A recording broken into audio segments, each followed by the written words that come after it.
4장. 그러면 육신상으로 우리의 조상인 아브라함이 무엇을 얻었다고 우리가 말할 수 있겠습니까? 아브라함이 행위로 의롭게 되었더라면 그에게는 자랑할 것이 있었을 것입니다. 그러나 하나님 앞에서는 자랑할 것이 없습니다. 성경이 무엇이라고 말합니까? 아브라함이 하나님을 믿으니 하나님께서 그를 의롭다고 여기셨다 하였습니다. 일을 하는 사람에게는 품삯을 은혜로 주는 것으로 치지 않고 당연한 보수로 주는 것으로 생각합니다. 그러나 경건하지 못한 사람을 의롭다고 하시는 분을 믿는 사람은 비록 아무 공로가 없어도 그의 믿음이 의롭다고 인정을 받습니다. 그래서 행한 것이 없어도 하나님께서 의롭다고 여겨주시는 사람이 받을 복을 다윗도 다음과 같이 말하였습니다. 하나님께서 잘못을 용서해 주시고 죄를 덮어주신 사람은 복이 있다. 주님께서 죄 없다고 인정해 주실 사람은 복이 있다. 그러면 이러한 복은 할례를 받은 사람에게만 내리는 것입니까? 그렇지 않으면 할례를 받지 않은 사람에게도 내리는 것입니까? 우리는 앞에서 말하기를 하나님께서 아브라함의 믿음을 의로 여기셨다 하였습니다. 그러면 어떻게 아브라함이 그러한 인정을 받았습니까? 그가 할례를 받은 후에 그렇게 되었습니까? 그렇지 않으면 할례를 받기 전에 그렇게 되었습니까? 그것은 할례를 받은 후에 된 일이 아니라 할례를 받기 전에 된 일입니다. 아브라함이 할례라는 표를 받았는데 그것은 그가 할례를 받지 않은 상태에서 이미 얻은 믿음의 의를 확증하는 것이었습니다. 그래서 그는 할례를 받지 않고도 믿는 모든 사람의 조상이 되었으니 이것은 할례를 받지 않은 사람들도 의롭다는 인정을 받게 하려는 것이었습니다. 또 그는 할례를 받은 사람의 조상이 되기도 하였습니다. 다시 말하면 할례만을 받은 것이 아니라 또한 우리 조상 아브라함이 할례를 받지 않는 상태에서 걸어간 믿음의 발자취를 따라가는 사람들의 조상이 되었습니다. 아브라함이나 그 자손에게 주신 하나님의 약속, 곧 그들이 세상을 물려받을 상속자가 되리라는 것은 율법으로 말미암은 것이 아니라 믿음의 의로 말미암은 것입니다. 율법을 의지하는 사람들이 상속자가 된다면 믿음은 무의미한 것이 되고 약속은 헛된 것이 됩니다. 율법은 진노를 불러옵니다. 율법이 없는 곳에는 범법도 없습니다.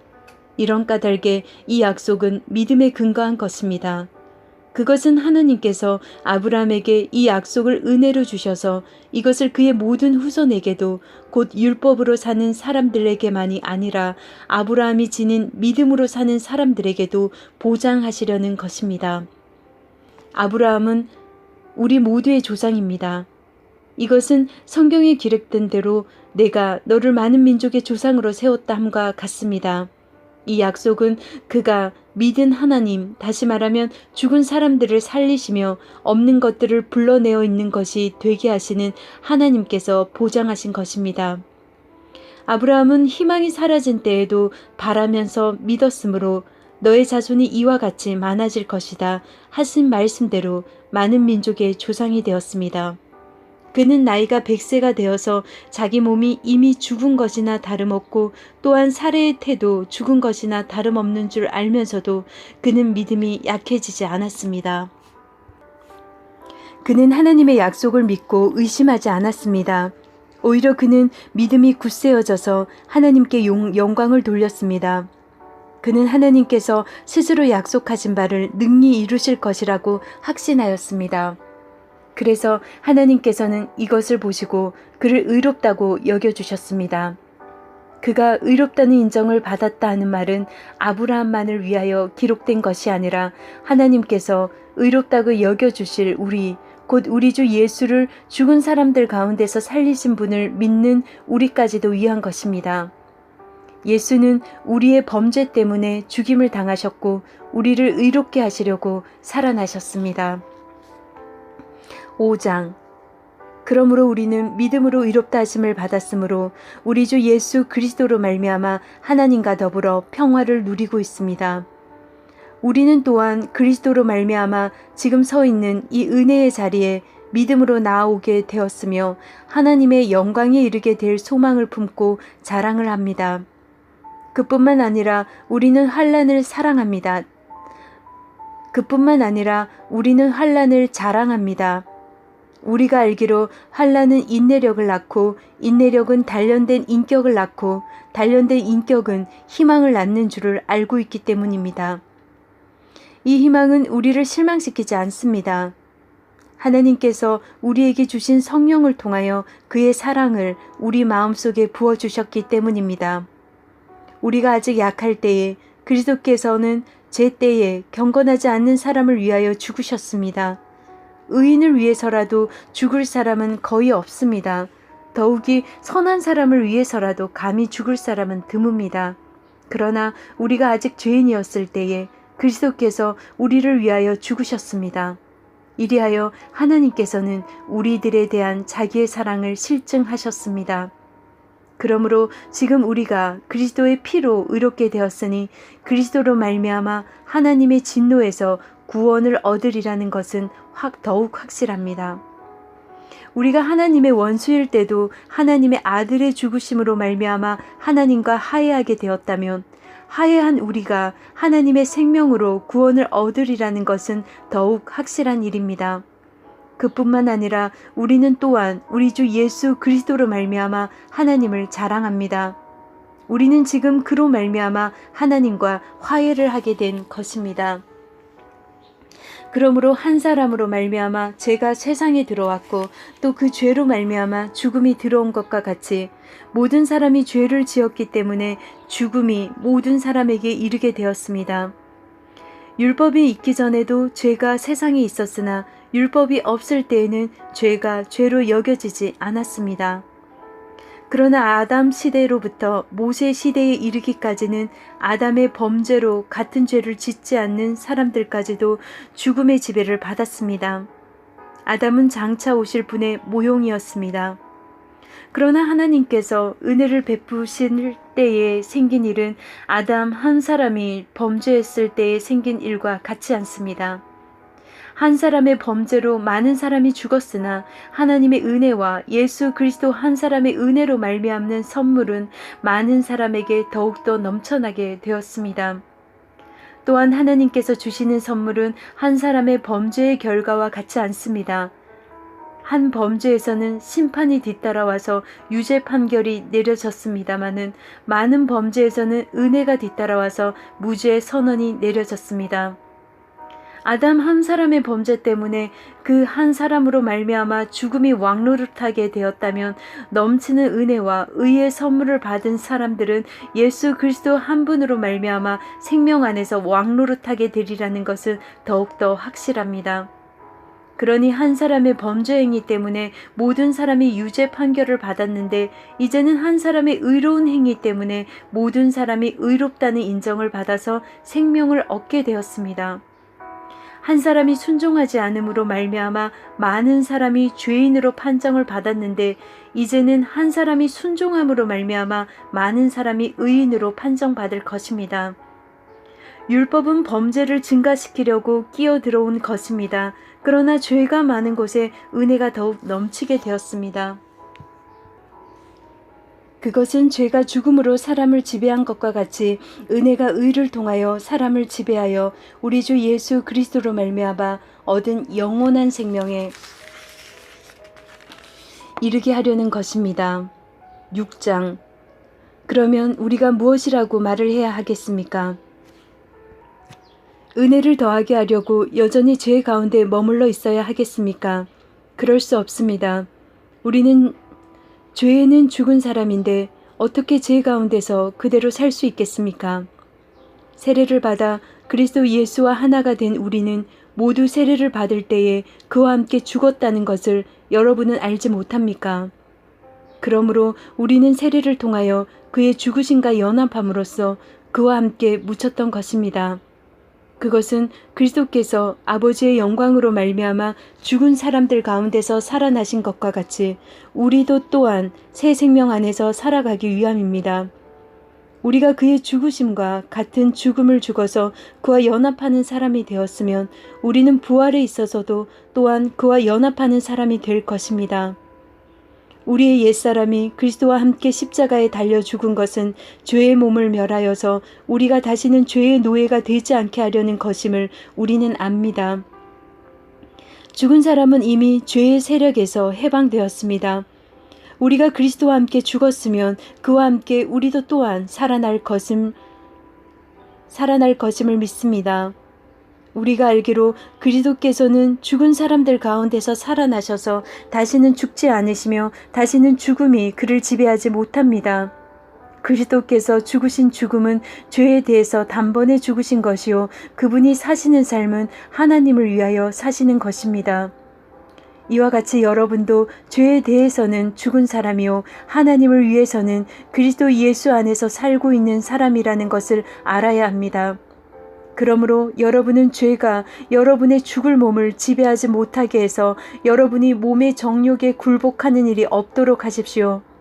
그러므로 여러분은 여러분의 지체를 죄에 내맡겨서 불의의 연장이 되게 하지 마십시오.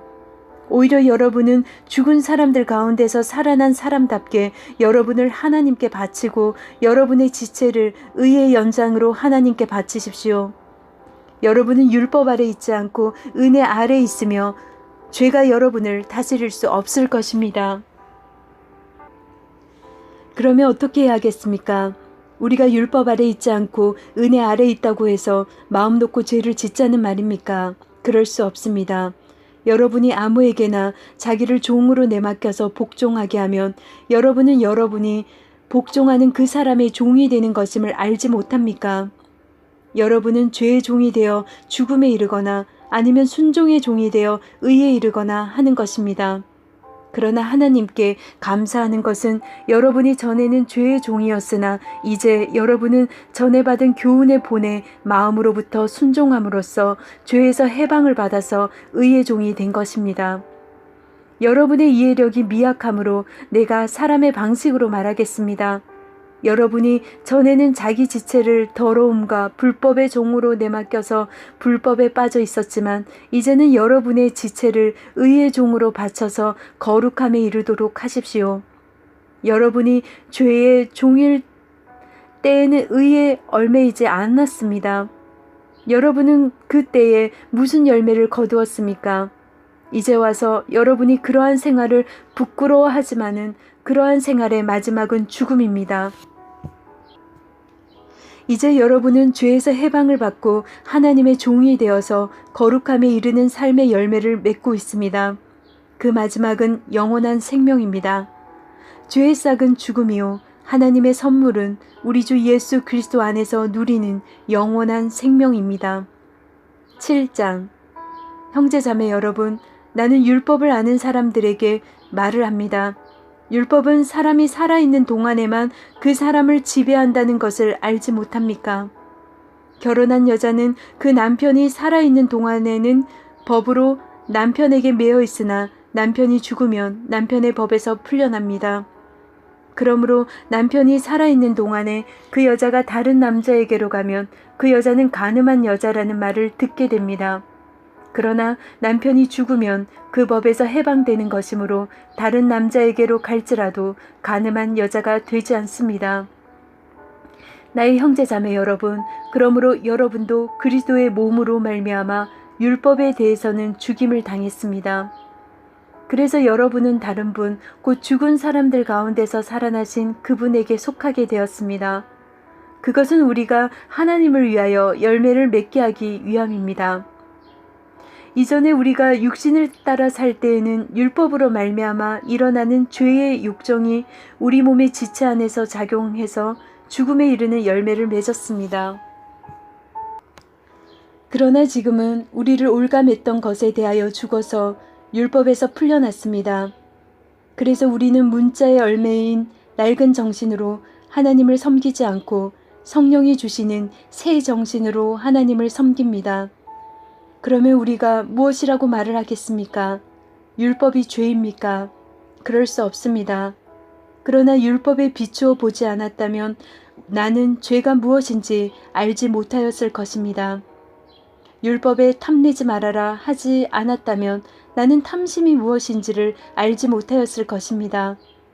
그러나 죄는 이 계명을 통하여 틈을 타서 내 속에서 온갖 탐욕을 일으켰습니다. 율법이 없으면 죄는 죽은 것입니다.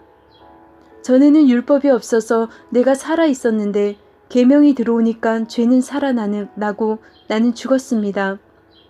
그래서 나는 생명으로 인도해야 할 그 계명이 도리어 나를 죽음으로 인도하는 것이 드러났습니다.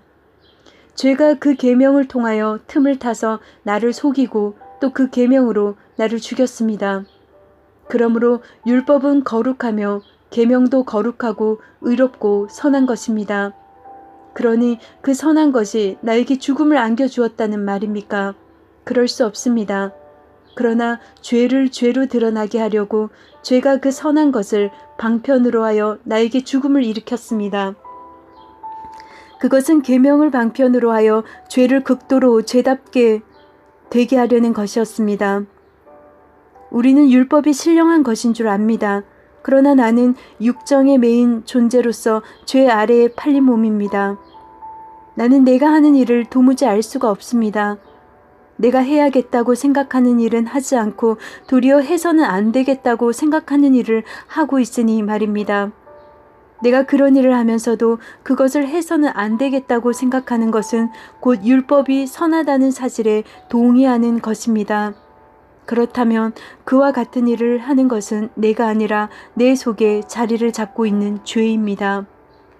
나는 내 속에 곧 내 육신 속에 선한 것이 깃들여 있지 않다는 것을 압니다. 나는 선을 행하려는 의지는 있으나 그것을 실행하지는 않으니 말입니다. 나는 내가 원하는 선한 일은 하지 않고 도리어 원하지 않는 악한 일을 합니다. 내가 해서는 안 되는 것을 하면 그것을 하는 것은 내가 아니라 내 속에 자리를 잡고 있는 죄입니다. 여기에서 나는 법칙 하나를 발견하였습니다. 곧 나는 선을 행하려고 하는데 그러한 나에게 악이 붙어 있다는 것입니다.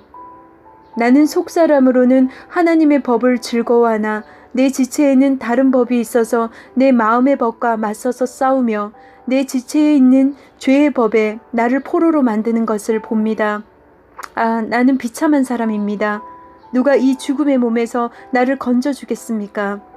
우리 주 예수 그리스도를 통하여 나를 건져주신 하나님께 감사를 드립니다. 그러니 나 자신은 마음으로는 하나님의 법을 섬기고 육신으로는 죄의 법을 섬기고 있습니다.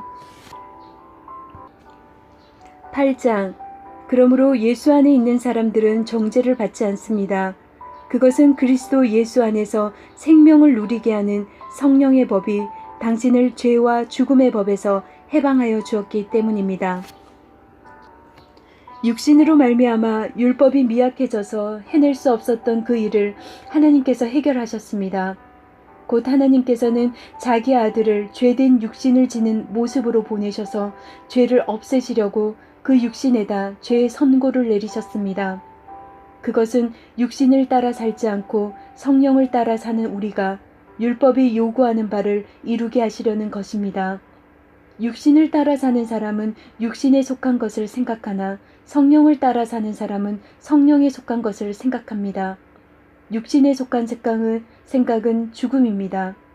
그러나 성령에 속한 생각은 생명과 평화입니다. 육신에 속한 생각은 하나님께 품는 적대감입니다. 그것은 하나님의 법을 따르지 않으며 또 복종할 수도 없습니다. 육신에 매인 사람은 하나님을 기쁘게 해드릴 수 없습니다. 그러나 하나님의 영이 여러분 안에 살아 계시면 여러분은 육신 안에 있지 않고 성령 안에 있습니다. 누구든지 그리스도의 영이 없으면 그리스도의 사람이 아닙니다. 또한 그리스도께서 여러분 안에 살아 계시면 여러분의 몸은 죄 때문에 죽은 것이지만 영은 의 때문에 생명을 얻습니다. 예수를 죽은 사람들 가운데서 살리신 분의 영이 여러분 안에 살아 계시면 그리스도를 죽은 사람들 가운데서 살리신 분께서 여러분 안에 계신 자기의 영으로 여러분의 죽을 몸도 살리실 것입니다. 그러므로 형제자매 여러분, 우리는 빚을 지고 사는 사람들이지만 육신의 빚을 진 것이 아닙니다. 우리는 육신을 따라 살아야 할 존재가 아닙니다. 여러분이 육신을 따라 살면 죽을 것입니다. 그러나 여러분이 성령으로 몸의 행실을 죽이면 살 것입니다. 하나님의 영으로 인도함을 받는 사람은 누구나 다 하나님의 자녀입니다. 여러분은 또다시 두려움에 빠뜨리는 종살이의 영을 받은 것이 아니라 자녀로 삼으시는 영을 받았습니다. 그래서 우리는 그 영으로 하나님을 아빠, 아버지라고 부릅니다. 바로 그때의 그 성령이 우리의 영과 함께 우리가 하나님의 자녀임을 증언하십니다. 자녀이면 상속자이기도 합니다. 우리가 그리스도와 함께 영광을 받으려고 그와 함께 고난을 받으면 우리는 하나님이 정하신 상속자요 그리스도와 더불어 공동 상속자입니다. 현재 우리가 겪는 고난은 장차 우리에게 나타날 영광에 견주면 아무것도 아니라고 나는 생각합니다. 피조물은 하나님의 자녀들이 나타나기를 간절히 기다리고 있습니다. 피조물이 허무에 굴복했지만 그것은 자의로 그렇게 한 것이 아니라 굴복하게 하신 그분이 그렇게 하신 것입니다. 그러나 소망은 남아 있습니다. 그것은 곧 피조물도 썩어짐의 종살이에서 해방되어서 하나님의 자녀가 누릴 영광된 자유를 얻으리라는 것입니다. 모든 피조물이 이제까지 함께 신음하며 함께 해산의 고통을 겪고 있다는 것을 우리는 압니다. 그뿐만 아니라 첫 열매로서 성령을 받은 우리도 자녀로 삼아 주실 것을, 곧 우리 몸을 속량하여 주실 것을 고대하면서 속으로 신음하고 있습니다. 우리는 이 소망으로 구원을 얻었습니다. 눈에 보이는 소망은 소망이 아닙니다. 보이는 것을 누가 바라겠습니까? 그러나 우리가 보이지 않는 것을 바라면 참으면서 기다려야 합니다. 이와 같이 성령께서도 우리의 약함을 도와주십니다. 우리는 어떻게 기도해야 할지를 알지 못하지만 성령께서 친히 이루 다 말할 수 없는 탄식으로 우리를 대신하여 간구하여 주십니다. 사람의 마음을 꿰뚫어 보시는 하나님께서는 성령의 생각이 어떠한지를 아십니다. 성령께서 하나님의 뜻을 따라 성도를 대신하여 간구하시기 때문입니다. 하나님을 사랑하는 사람들, 곧 하나님의 뜻대로 부르심을 받은 사람들에게는 모든 일이 서로 협력해서 선을 이룬다는 것을 우리는 압니다. 하나님께서는 미리 하신 사람들을 택하셔서 자기 아들의 형상과 같은 모습이 되도록 미리 정하셨으니 이것은 그 아들이 많은 형제 가운데서 맏아들이 되게 하시려는 것입니다. 그리하여 하나님께서는 이미 정하신 사람들을 부르시고 또한 부르신 사람들을 의롭게 하시고 의롭게 하신 사람들을 또한 영화롭게 하셨습니다. 그렇다면 이런 일을 두고 우리가 무엇이라고 말할 수 있겠습니까? 하나님이 우리 편이시면 누가 우리를 대적하겠습니까?